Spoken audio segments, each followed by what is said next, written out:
दोस्तों नमस्कार।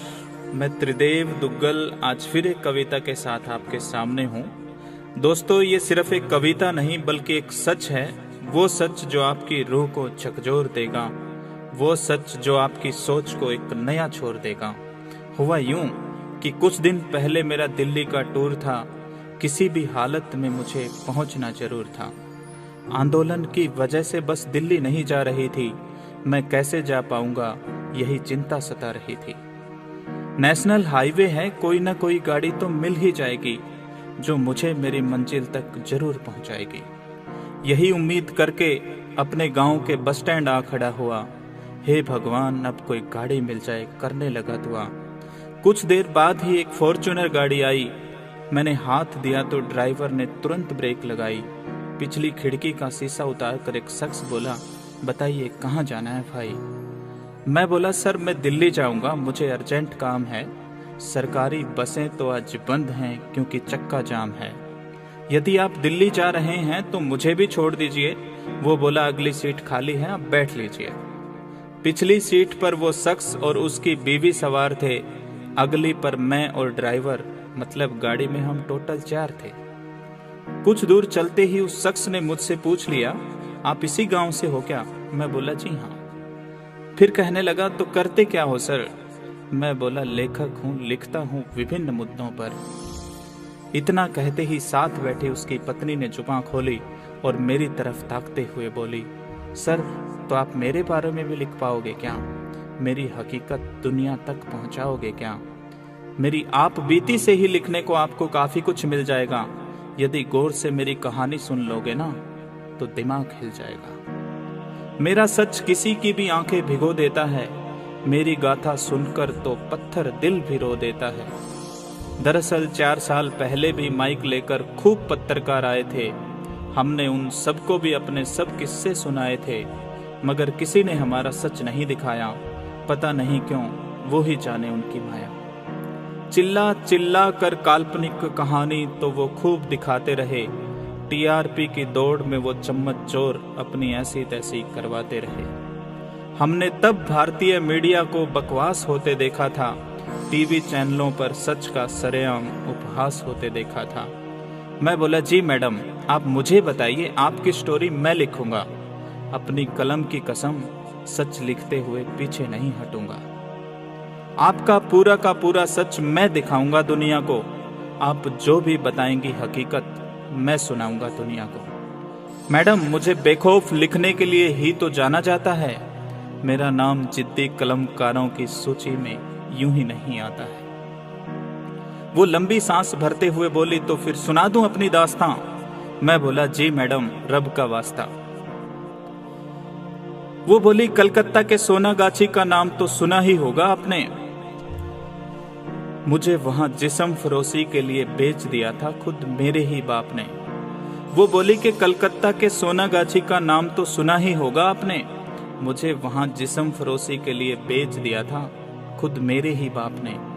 एक कोठे की तवायफ थी मैं, जिस्म बेचती थी अपना। कहाँ था मेरी किस्मत में ब्याह शादी और गृहस्थी जैसा सपना। बस एक ही काम था, वो था हवस के मारों को खुश करना। सालों तक यूं ही चलता रहा, घुट घुट के जीना और मरना। सुबह से रात तक न जाने कितने दरिंदे आते थे। हवस के वो दरिंदे इस जिस्म को नोच नोच खाते थे। रोज खुदा से फरियाद करती थी कि मुझे निकाल दे यहाँ से, पर जो मुझे निकाल सके वो योद्धा आखिर आएगा कहाँ से। एक दिन एक शख्स आया जिसने मुझे बहन कहकर पुकारा। वो बोला, बहन मैं कोई कस्टमर नहीं, बड़ा भाई हूं तुम्हारा। बहन मेरी, मैं तुमको इस नरक से निकालने आया हूं। सुनकर रूह खिल जाएगी ऐसा पैगाम लाया हूं। दरअसल मेरे गुरु ने तुम्हें बुलाया है, जो तुम्हें अपनी बेटी बनाएंगे। फिर ढूंढ कर अच्छा सा घर और वर, तुम्हारी शादी फिर रचाएंगे। मैं तो अपने गुरु के दर का एक अदना सा सेवादार हूं, मगर आज तुम्हें इस नरक से निकालने को बिल्कुल तैयार हूं। न जाने उस अनजान शख्स से मेरा क्या रिश्ता था।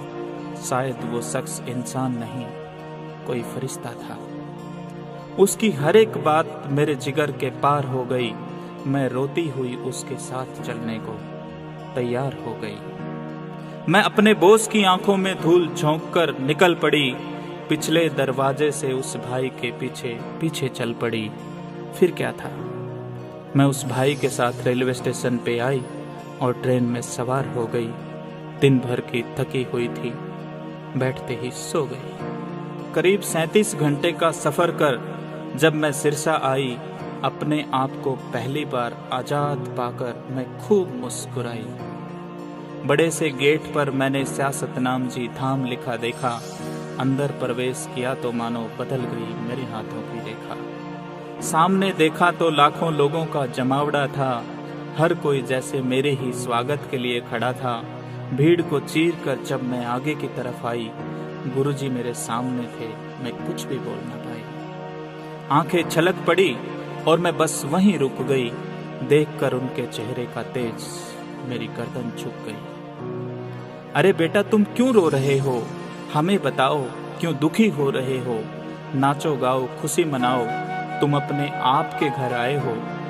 हम तुम्हारे असली बाप हैं, तुम अपने बाप के घर आए हो। सुनो बेटा, अपने बाप के घर में तो बेटी सिर्फ एक ही बार रोती है, जब उसकी डोली उठती है और विदाई होती है। इन आंसुओं को बचाकर रखो, शादी में काम आएंगे। एक पिता के तौर पे जब हम आपकी पूरी रस्म निभाएंगे। ये कहते कहते उन्होंने मुझे सीने से लगा लिया। उनके पावन स्पर्श से यूं लगा जैसे रब को पा लिया। एक अजब सी खुशी से मेरा रोम रोम खिल गया। कुछ दिन बाद ही मुझे अच्छा घर वर सब मिल गया। आज राजस्थान के एक संपन्न घर की बहू रानी हूं मैं। कोई यकीन नहीं कर सकता, ऐसी कहानी हूं मैं। मुझे गर्व है कि आज मैं वेश्या नहीं, शुभ देवी के नाम से जानी जाती हूँ। मुझे गर्व है कि मैं संत डॉक्टर गुरमीत राम रहीम सिंह जी हिंसा की बेटी कहलाती हूँ। और मैं अकेली नहीं, ऐसी अनेकों बेटियां हैं जिनका उन्होंने कन्यादान किया है। समूचे नारी जगत पर ही उन्होंने बहुत बड़ा एहसान किया है, मगर ये जालिम समाज उन्हें कहाँ समझ पाया। लगाकर बड़े बड़े इल्जाम सलाखों के पीछे पहुंचाया। इतना कहते कहते उस महिला का गला भराया। सुनकर उनकी दास्तां आंसू में भी रोक नहीं पाया। पिछले 10 दिन से सोच रहा हूँ कि कैसे लिखूं और क्या करूं। उस महान संत के रहमो करम को किन शब्दों में बयां करूं। मेरा दिल जैसे मुझ पे ही कटाक्ष किए जा रहा था। बड़ा लेखक बना फिरता है, यूं ताने दिए जा रहा था। अरे ओ त्रिदेव, डॉक्टर MSc पे लिखना इतना आसान नहीं है। उनकी महिमा गा सके दुनिया में ऐसी कोई जुबान नहीं है, दुनिया में ऐसी कोई जुबान नहीं है।